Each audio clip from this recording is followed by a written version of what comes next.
ഇന്നത്തെ പരീക്ഷ കെമിസ്ട്രിയും അതുപോലെ തന്നെ ബയോളജിയുമായിരുന്നു. ഈ രണ്ട് പരീക്ഷകളും കുട്ടികളുമായിട്ട് സംസാരിക്കുന്ന സമയത്തും ആസ് എ ടീച്ചർ ഞങ്ങൾക്കും പറയാനുള്ളത് ഒരേ കാര്യം തന്നെയാണ്. ഞാൻ ഇന്ന് വാട്സപ്പ് ചാനൽ ഒരു പോൾ ഇട്ടു, മക്കളെ പ്രഡിക്ഷൻ മാത്രം കണ്ടുപോയത് കൊണ്ടാണോ നിങ്ങൾക്ക് പരീക്ഷ ഹാർഡായി തോന്നിയത്, അല്ലെങ്കിൽ മണിക്കൂറുകളോളം നീണ്ടു നിൽക്കുന്ന ലൈവുകൾ കാണാത്തത് കൊണ്ടാണോ നിങ്ങൾക്ക് പരീക്ഷ ടഫായത്, അല്ലെങ്കിൽ കൃത്യമായി സത്യം പറഞ്ഞാൽ എന്തുകൊണ്ടാണെന്ന് നിങ്ങൾക്കറിയില്ല, പക്ഷേ പരീക്ഷ ഹാർഡായിരുന്നു. അപ്പോൾ ഇതിൽ പോൾ ഏറ്റവും കൂടുതൽ 1K എബോവ് 1000-ൽ കൂടുതൽ കുട്ടികൾ പോൾ ചെയ്തത് മൂന്നാമത്തതാണ്. സാർ പ്രഡിക്ഷൻ മാത്രം കണ്ടുപോയത് കൊണ്ടല്ല, മണിക്കൂറുകളോളം ലൈവ് കാണാത്തത് കൊണ്ടുമല്ല, പക്ഷേ പരീക്ഷ ടഫായിരുന്നു. അതെന്തുകൊണ്ടെന്ന് ഞങ്ങൾക്കറിയില്ല. ആസ് എ ടീച്ചർ ഞങ്ങൾക്ക് പറയാനുള്ളത് അതൊരൊറ്റ റീസണാണ്. ഇപ്പൊ കെമിസ്ട്രിയുടെ കേസിൽ മാഷേ ഞാൻ പറയാണ്, സമഗ്ര മോഡൽ ക്വസ്റ്റ്യൻ പേപ്പർ ഒരു മാസം മുമ്പേ കേരളത്തിലെ പൊതുവിദ്യാഭ്യാസ വകുപ്പ് സമഗ്രയിലൂടെ പുറത്തിറങ്ങിയ പേപ്പർ നിങ്ങൾ കണ്ടിട്ടുണ്ടാവുമല്ലോ. ആ ക്വസ്റ്റ്യൻ പേപ്പർ ആയിരുന്നു നമ്മുടെ മോഡൽ ക്വസ്റ്റ്യൻ പേപ്പർ എന്നുള്ളത്. ഓരോ സ്കൂളിലെ ടീച്ചേഴ്സിനും അതുപോലെ ട്യൂഷൻ സെൻ്ററുകളിലും ഇവൻ ഞങ്ങൾക്കാണെങ്കിലും അതായിരുന്നു ഞങ്ങളുടെ മോഡൽ ക്വസ്റ്റ്യൻ പേപ്പർ എന്നുള്ളത്. സോ ആ ഒരു ലെവലിലായിരുന്നു ക്ലാസ്സുകളും കാര്യങ്ങളൊക്കെ ട്യൂഷനിൽ എവിടെയാണെങ്കിലും അതിനനുസരിച്ച് അതുപോലത്തെ ആ ഒരു ലെവലിലാണ് നമ്മൾ കുട്ടികളെ പഠിപ്പിച്ചിട്ടുണ്ടായിരുന്നത്. പക്ഷേ സമഗ്രയുടെ കെമിസ്ട്രിയുടെ മോഡൽ ക്വസ്റ്റ്യൻ പേപ്പർ എടുക്കുക, ഇന്നത്തെ ക്വസ്റ്റ്യൻ പേപ്പർ നിങ്ങൾ എടുക്കുക, രണ്ട് ചോദ്യങ്ങളല്ലാത്ത ഒരുപാട് ബാക്കി എല്ലാ ചോദ്യങ്ങളും എന്താണ് വളരെ ഡിഫറൻ്റ് ആയിട്ടാണ് ചോദിച്ചിരിക്കുന്നത്. അതിൻ്റെ റീസൺ എന്നുള്ളത് എന്തോ ആയിക്കോട്ടെ, പരീക്ഷാ പേപ്പർ ടഫ് ആയിക്കോട്ടെ, പക്ഷേ നിങ്ങളൊരു കാര്യം മനസ്സിലാക്കേണ്ടത് SCERT ഇറക്കിയ മോഡൽ ക്വസ്റ്റ്യൻ പേപ്പറിൽ നിന്ന് വ്യത്യസ്തമായിട്ടുള്ള ചോദ്യപേപ്പറുകൾ ഇനിയും നിങ്ങൾക്ക് പ്രതീക്ഷിക്കാം.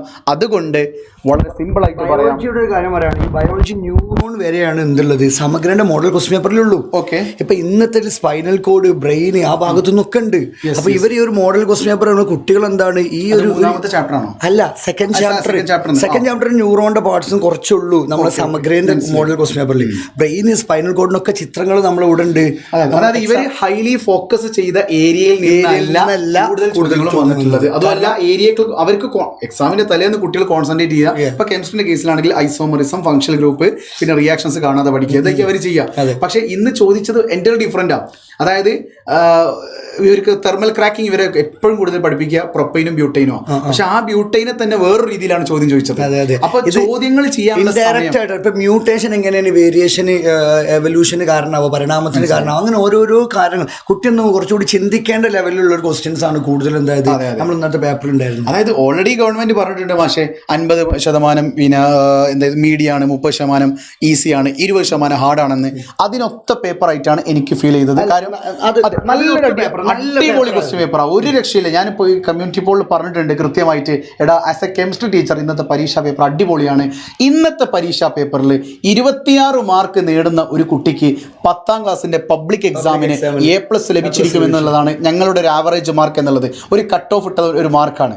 അപ്പോൾ ഇന്നത്തെ പരീക്ഷാ പേപ്പറിൽ കെമിസ്ട്രി നിങ്ങൾ കൂട്ടി നോക്കുമ്പോൾ 26 മാർക്ക് ഉണ്ടെങ്കിൽ ഉറപ്പിച്ചോളി, നിന്റെ ഉള്ളിൽ ഉറങ്ങിക്കിടക്കുന്ന A+ ഉണർന്നു തന്നെയാണ് നിൽക്കുന്നത്. പരീക്ഷാ പേപ്പർ കണ്ടപ്പോൾ ഉണ്ടായ ഒരു ടെൻഷൻ മാത്രമായിരുന്നു അത്. ഒരു 1.5 മണിക്കൂർ നിനക്ക് ആ ടെൻഷൻ അനുഭവിച്ചു. ഇനി ക്രിസ്മസ് പരീക്ഷ ടഫാക്കിയാലും മോഡൽ പരീക്ഷ ടഫാക്കിയാലും പബ്ലിക് എക്സാം നിനക്ക് സിമ്പിളായിട്ടേ തോന്നുള്ളൂ. കാര്യം ഇനി നീ ചെയ്യാൻ പോകുന്നത് MS സൊല്യൂഷൻസിലൂടെ കടും കട്ടിയായ ചോദ്യങ്ങളിലൂടെ ആയിരിക്കും. ഞാൻ +2 +1 കെമിസ്ട്രി എങ്ങനെയാണോ എടുക്കുന്നത് അതേ രീതി തന്നെ 10ലേക്ക് ഇഞ്ചക്ട് ചെയ്യാൻ ഞാൻ തീരുമാനിച്ചിട്ടുണ്ട്. കാരണം ഇന്നത്തെ ചോദ്യ പേപ്പർ ആ ലെവലിലായിരുന്നു. സബ്സ്റ്റിറ്റ്യൂഷനിൽ നിന്ന്, അഡീഷനിൽ നിന്ന് പോളിമറൈസേഷനിലേക്ക് ഇങ്ങനെ കണക്ട് ചെയ്തുകൊണ്ടാണ് ചോദ്യങ്ങൾ ഒരുപാട് വന്നിട്ടുള്ളത്. SCERT പോലും ഇത്തരം കണക്ഷൻസുകൾ വളരെ കുറവായിട്ടാണ് ടെക്സ്റ്റ് ബുക്ക് പോലും കൊടുത്തിരിക്കുന്നത്. പക്ഷേ ബയോളജിയിൽ ഏകദേശം ഒരു കട്ട് ഓഫ് എത്ര പറയും? ബയോളജി ഞാൻ പറയുന്നു ഒരു 30 മുകൾക്ക് ഒരു കുട്ടിക്ക് ഉണ്ടെങ്കിൽ ആ കുട്ടി ഷുവറാണ് ആ കുട്ടിക്ക് പബ്ലിക് എക്സാമിൽ A+ 40 തന്നെ കിട്ടും. കാരണം ആ ലെവലിലുള്ള കുറച്ച് ക്വസ്റ്റ്യൻസ്, അതായത് പോലും പറഞ്ഞ ആ ഒരു മെത്തേഡുകൾ ശരിയാണ്. കാരണം ഒരു ഹാർഡായിട്ടുള്ള ആ ക്വസ്റ്റ്യൻസ് കൊടുത്തിട്ടുണ്ട്, പക്ഷെ അതൊരു നല്ല ചിന്തിക്കണം കുട്ടി. ഇപ്പം നല്ല പഠിക്കണ മക്കൾ തന്നെ മെസ്സേജ് അയച്ചിട്ടുണ്ട്, നല്ല സങ്കടങ്ങൾ പറയുമ്പോൾ നമുക്കതെന്താ, നമ്മൾ ആ ഒരു മോഡലിലാണ് നമ്മൾ ചെയ്തു പോകുന്നത്. അപ്പോൾ ഇനിയും നമ്മളെ നമ്മൾ ടീച്ചേഴ്സിൻ്റെ മെത്തേഡ് തന്നെ ഇനി എന്താവും, MS സൊല്യൂഷനിൽ നമ്മൾ ഇനി ബയോളജി എടുക്കുന്ന മെത്തേഡ് തന്നെ എന്താ മാറും, കെമിസ്ട്രിയുടെ മെത്തേഡ് തന്നെ നമ്മൾ ഇൻഷാ അല്ലാഹ് നമ്മൾ മാറ്റിയിരിക്കും. പിന്നെ പക്ഷേ കുട്ടികളോട് ചില അധ്യാപകർ പറയുന്നത് ഞാൻ കേട്ടിട്ടുണ്ട്, ആദ്യം മുതലേ സ്കൂൾ തുറന്നത് മുതലേ പഠിക്കാത്തത് കൊണ്ടാണ് പരീക്ഷ ടഫായതെന്ന്. ഇതിന് സാറിന്റെ ഒരു പെർസ്പെക്റ്റീവിൽ എന്താണ് ഇതിന്റെ ഒരു? ആദ്യം മുതലേ എന്നല്ല, ഇപ്പൊ നമുക്കൊക്കെ ഒരു ടീച്ചർ ആവട്ടെ, ഇപ്പൊ ഒരു സ്റ്റുഡൻസ് ആവട്ടെ, ഇവർക്ക് കിട്ടുന്ന മെറ്റീരിയൽ ഇപ്പൊ നമ്മളിപ്പോ മോഡൽ ക്വസ്റ്റ്യൻ പേപ്പർ ഇതിന് ബേസ് ചെയ്തിട്ടല്ലേ ഇവരെ സ്റ്റഡിയും ഒന്ന് നടക്കാം, പഠനവും നടക്കാം. ഇപ്പൊ ഇങ്ങനത്തെ ഒരു കോംപ്ലിക്കേറ്റഡ് സാധനം ആകും അന്നിങ്ങനെ കാണുന്ന സമയത്ത് കുട്ടി ആദ്യമായിട്ട് ഈ ഒരു എക്സാം ഹാളിലേക്ക് പോകുമ്പോൾ കുട്ടിയുടെ എന്താണ് ആ ചിന്താശേഷി തന്നെ എന്താവും അവിടെ സ്റ്റോപ്പ് ആവാണ്. കാരണം ഇതെന്ത് ക്വസ്റ്റ്യൻസ്, ഞാൻ ഇങ്ങനത്തെ ക്വസ്റ്റ്യൻ കണ്ടിട്ടില്ലല്ലോ. ആ ഒരു പ്രശ്നമാണ്. കൂടുതൽ ആൾക്കാർക്ക് മെസ്സേജ് വെച്ച് പറഞ്ഞിട്ടുണ്ട്, സാർ എനിക്കറിയായിരുന്നു, എക്സാം ഹാളിൽ നിന്ന് ഇറങ്ങിയ സമയത്താണ് എന്താ ആ ക്വസ്റ്റ്യൻ്റെ ആൻസർ ഇതാണെന്ന് എനിക്ക് മനസ്സിലായതെന്നൊക്കെ പറഞ്ഞു. അപ്പോൾ അതുപോലെ തന്നെ നമ്മുടെ ഈ കുട്ടികളെടുത്ത് ചില അധ്യാപകർ പറയുന്നത് കേട്ടോ, സ്കൂൾ അധ്യാപകരാണെന്ന് ഞാൻ പറയുന്നില്ല, അതായത് നിങ്ങൾ ആദ്യം മുതലേ ജൂൺ മുതലേ പഠിക്കാത്തത് കൊണ്ടാണ് പരീക്ഷ ടഫായത്. സാറിൻ്റെ പെർസ്പെക്റ്റീവ് പറഞ്ഞല്ലോ. അപ്പോൾ എൻ്റെ ഒരു പെർസ്പെക്റ്റീവിൽ ഞാൻ പറയുകയാണെങ്കിൽ ജൂൺ, ഇപ്പോൾ ഞാനൊരു യൂട്യൂബർ ആയതുകൊണ്ടും കണ്ടന്റ് ക്രിയേറ്റർ ആയതുകൊണ്ടും ഇവിടെ ജൂൺ ജൂലൈ ഓഗസ്റ്റ് 3 മാസങ്ങളിൽ സംഭവിച്ച കാര്യങ്ങൾ ജസ്റ്റ് നിങ്ങൾ റിമൈൻഡ് ചെയ്യുക. കൂടുതൽ 10 മുകളിൽ അവധികൾ നിങ്ങൾക്ക് ലഭിച്ചിട്ടുണ്ട്. പോരാത്തിന് തിങ്കൾ മുതൽ വെള്ളി വരെ ആദ്യത്തെ 14 ദിവസം സ്കൂളുകളിൽ ലഹരിയുടെയൊക്കെ ഉപയോഗങ്ങൾ കുറയ്ക്കുവാനുള്ള പരിപാടികളും പ്രോഗ്രാമുകളും ഒക്കെ ആയിരുന്നു. അതോടൊപ്പം തന്നെ ടീച്ചേഴ്സൊക്കെ മറ്റു പല പരിപാടികളിലും ഇൻക്ലൂഡ് ആയിരുന്നു. അതിനിടയിൽ കൂടി എക്സാം നടന്നിട്ടുണ്ട്. എന്നിരുന്നാലും പ്രിയപ്പെട്ട അഡ്മിഷൻസ് അലോട്ട്മെൻറ്റ് പ്രോസസ്സ് നടന്നിട്ടുണ്ട്. ഇതിനിടയിലൊക്കെ ടീച്ചേഴ്സിന് മൾട്ടിപ്പിൾ ടാസ്കുകൾ സ്കൂളിലുണ്ടായിരുന്നു.